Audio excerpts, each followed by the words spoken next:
Welcome to the Rim Break Rodeo. We hope this video helps. You start by choosing which Xbox will be the home Xbox. That matters because games and Xbox Live Gold share from that machine. Sign into your account on the other console as well, and make sure both consoles are online and updated, otherwise the next steps won't stick. Once done, verify your digital games library shows on the account. Now, keep the account with the games logged in locally on the console you plan to set as home Xbox. With the account active on the target console, go straight to Settings, then General, Personalization, My Home Xbox.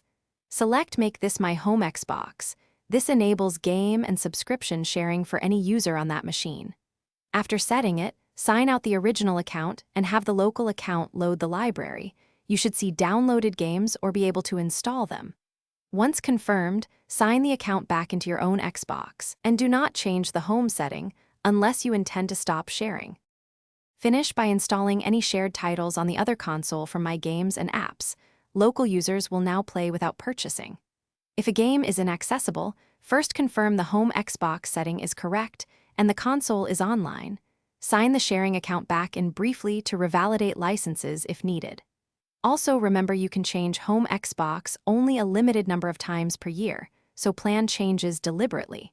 If problems persist, restart consoles and recheck account sign-ins before contacting support. Thanks for watching. Consider subscribing if we helped you.